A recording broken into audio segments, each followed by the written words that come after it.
Clashes between police and protesters opposed to a U.S. company's plans to build a $5 billion gold mine in Peru. 4 people have died in the last 2 days as the protests turned violent. Seen here, left-wing leader Marco Arana, a soft-spoken former Roman Catholic priest who has rallied demonstrators to stop construction of the mine, said he was beaten by police as they arrested him.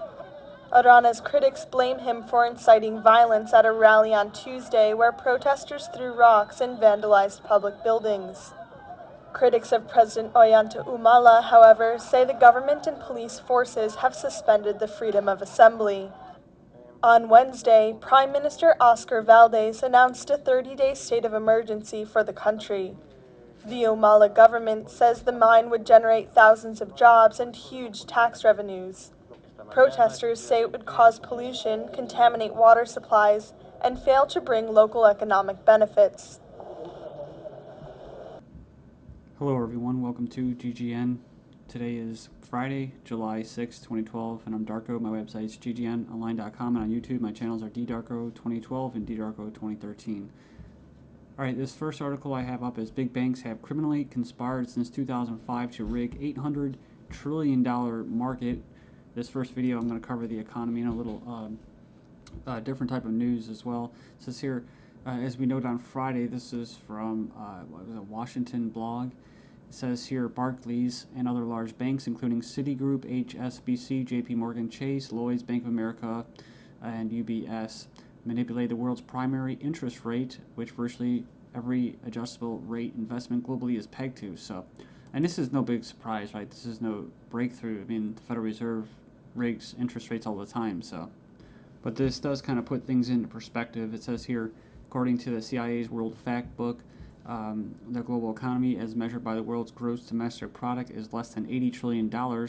As the Wall Street Journal reports today, more than $800 trillion in securities and loans are linked to this interest rate LIBOR, and it says here, including $350 trillion in credit, probably credit default swaps, but swaps, and $10 trillion in loans. They have been manipulating this interest rate on virtually a daily basis since 2005. It says none have been criminally prosecuted. And it goes on, says they have been receiving a light slap on the wrist from regulators, which, as Nobel economist, Nobel Peace Prize winning Joseph Stiglitz, points out, is just the cost of doing business when fraud is the business model. I like how he said that. Then we have Countrywide use loan discounts to buy Congress, Fannie Mae executives, and other government officials.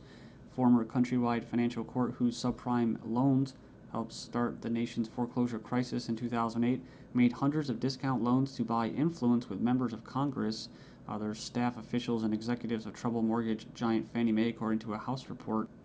It says here, Countrywide's business depended largely on Fannie, which at the time was trying to fend off more regulation, government regulation, but eventually had to come under government control. And I believe this company was semi-public. In other words, it went from public to private to public-private, kind of like the Postal Service. So it kind of has like a monopoly, right? And so it doesn't really, if we don't have a free market, so it can't be regulated by the free market, i.e. they have to be responsible for their actions. That's why you have to have Big Daddy and the parents with their government regulations to stifle the free market. So then when things like this happen, they say, oh, it was too much, it wasn't enough regulations. That's how people look back at things like that, because they don't realize that it's built off fraud, right? Like Stiglitz said. And it's a corporatist model. So, I mean, you're going to have big government and big, huge corporations usually handed out contracts in the way that they're talking about right here. It says here, Fannie was responsible for purchasing a large number of Countrywide subprime mortgages, and Countrywide was taken over by Bank of America in 2008. It says here that the House Oversight and Government Reforms Committee also named 6 current and former members of Congress who received discount loans, but all their names had surfaced previously. So this is just standard policy, like the rigging of interest rates, so it's not really anything new here if you already understand how things work. It says here, Bank of England, and that's the thing, I don't know how things work completely. I'm still trying to learn that, so when I talk about the economy, I'm not like a genie or something like that. It says here, Bank of England's money printing blamed for pensions meltdown as annuity payouts drive 20% in 4 years. It says here the Bank of England's quantitative easing policy has eroded pensioners' incomes and left new retirees thousands of pounds worse off, experts warned today. So it's like I said before, when you talk about quantitative easing, like the central banks, the private Federal Reserve, basically a cartel, again, a monopoly of banks that are in charge of manipulating interest rates, carry out this quantitative easing. They're not talking about relieving constipation with a laxative. They're talking about printing of money. So money printing has dramatically reduced the yield on government bonds. Annuities, which provide pensioners with a fixed income for life, have dropped considerably since the printing of money began. Eurozone unemployment hits a record high. It says unemployment rose to 11.1% in May from 11% the previous month. And here in the United States, the Obama administration repeats the same jobs line for the 30th month. It says when the Bureau of Labor Statistics announced the nation's latest national employment figures Friday, the Obama regime stressed that people should not read too much into the data. That's right, because if you do, you might find out that the unemployment rate is actually higher than what they're telling you. And it's funny because then they turned it into a whole political thing about how Mitt Romney is going to save the economy and unemployment is going to drive Mitt Romney into office. And I saw something about Brad Pitt's mom talking about I think it was like abortion or something like that, or homosexuality, and how she's not for it.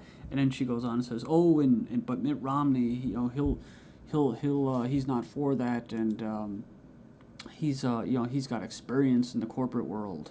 And I'm just like rolling my eyes. It's like, oh my God, we're doomed, right? It says here, job insecurity. It's the disease of the 21st century, and it's killing us. A massive Xanax-fueled public health crisis driven by chronic employment worry is headed our way.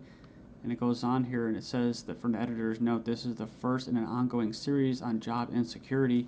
And he goes, remember Dilbert, the mid-level white-collar cubicle guy of the 1990s who could never seem to get ahead? In the 21st century, his position looks almost enviable. He says here, he has been replaced by waiting for the other shoe to drop man. Across America, freaked out employees are coping with sweat-drenched nights and heart-pounding days. They reach for their Xanax and they're piling on the work of 2 or 3 people, and they're running the risk of short-term collapse and long-term disease. So it says here the hell created by 3 grinding years of 8% plus unemployment. Now, like I said, this doesn't include those that are not receiving unemployment benefits anymore. So it could be up to about 18%. Almost every 2 out of 10 people unemployed brings us plenty of stories of what people suffer when they lose their jobs. What about the untold millions who live in chronic fear that tomorrow's paycheck will be their last? And of course, the powers that be put in the media for brainwashing the public to accept this happily, right? And there's nothing wrong with not wanting a lot of stuff and not being materialistic. That's cool. But there's a lot of people that, for whatever reasons, they work just as hard as anybody else, and they accumulated maybe $1 million or something like that stashed away, and now it's all gone. You know what I mean? And now they got their whole entire families that are used to that standard of living, and it's pretty hard for them. I actually have family members that are like that, and it's weird seeing it. I mean, one in particular, every year around Christmas, it's about how he's going to lose his job at the bond market and stuff like that as a trader to the computers. He's been saying that for like 10 years now. But my point is that it's to get people to think that this is all just happening just by chance, right? This is it's just a temporary thing, right? It's just a temporary downslide. Well, I just saw in the newspaper, local newspaper around in my town, that they said they're telling people this is how it's going to be. It's here to stay. So it's here from young temporary workers to middle-aged career vets. Veteran Americans are being pushed to their physical and psychological limits in what has the makings of a major national public health crisis. And of course, they're going to have Obamacare and the death pathway to greet you. And oh yeah, Obama was quoted as saying so yeah, my internet just went out there for a second. So let's just hope I can be able to finish these videos tonight. I did find this article, and yeah, Obama actually has a quote for Obamacare. The death care law that he passed is here to stay, so it's not going anywhere. And it's nice, he looks like he's going to a picnic, right? He's betting on America. In the UK, a devastated couple blames NHS budget cuts for death of their baby boy after doctors refused to deliver him on the weekend. They said the couple says the doctors told them they didn't induce babies on the weekend. This is a pretty crazy story. The California Department of Corrections wishes you a happy Independence Day. That's right. It says here, Happy Independence Day from the California Department of Corrections and Rehabilitation, as if that's what they do. It says here, this is a photo of a female inmate working on an American flag while working in the Prison Industries Authority's Fabrics program in the Central California Women's Facility. That's right, so slave labor to make the American flag. That's great, kind of like fireworks made in China. And speaking of fireworks, a lot of fireworks were banned across the area. I mean, just right here in my little area, my town, it was banned, and cops actually came up and swarmed and arrested because somebody lit off a firecracker the day after 4th of July. So this here, drought hits 56% of continental United States, is a significant toll on crops. So, yeah, pretty crazy. The prolonged heat across the Midwest has not only set temperature records, it's also expanding and intensifying drought conditions. And it says here, relief isn't on the horizon for most areas. It says that's the most in the 12 years that the data has been compiled. They're referring to the drought conditions that are present in 56% of the continental United States. And it's crazy because it hasn't been long enough. It says the drought hasn't been long enough to rank up there with the 1930s government-engineered Dust Bowl or bad stretch in the 50s.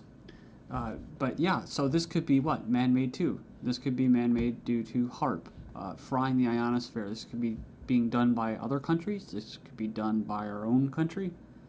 It's not really our country. It's a Zionist-held, occupied area right now. And I know you like to think that, you know, you're free and independent as you just celebrated your independence on 4th of July, but this country is hijacked, and a lot of people are pissed off at the Zionists, and you are living in an occupied, Zionist-occupied territory, so don't be surprised if it is another country doing this. Kind of like the Russians who got fried, 2 years ago, and they lost a lot of their wheat crops.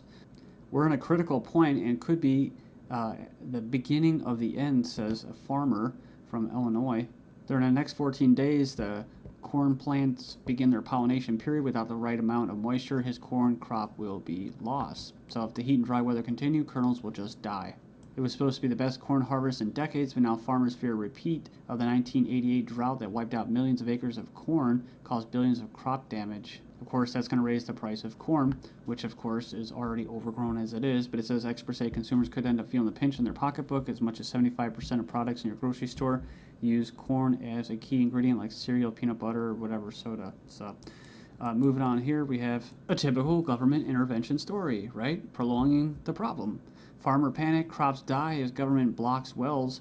So it says here in Colorado, they're watching their fields dry up amid one of the worst droughts in state's history, but just a few feet beneath them, the water is so plentiful it's flooding basements and causing septic systems to overflow, yet the government will not permit farmers to pump the water to save their crops. And then we have Homeland Security gets involved with Indiana water conservation. So this is kind of scary because it's getting really close to home here.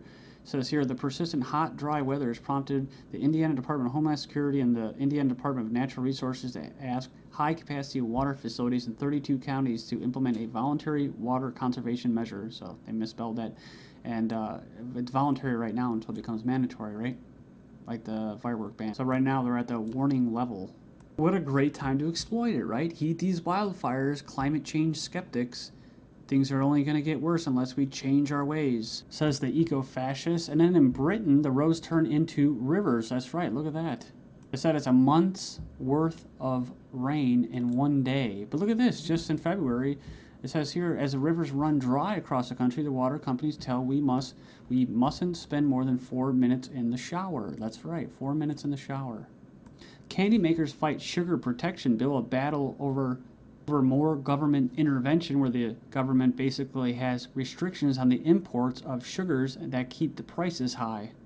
Why is high fructose corn syrup so cheap? Well, because it's where your tax money goes. That's right, government subsidies go to corn growers of America and heavily taxes the import of table sugar. But they're also spending $40 million on the torture camp in Cuba, along with building a brand new Pentagon in Afghanistan. That's right, $92 million. Spain's going to help their economy by imposing a holiday tax on tourists. That should really help stimulate it. France may extend TV license fee to computer screens.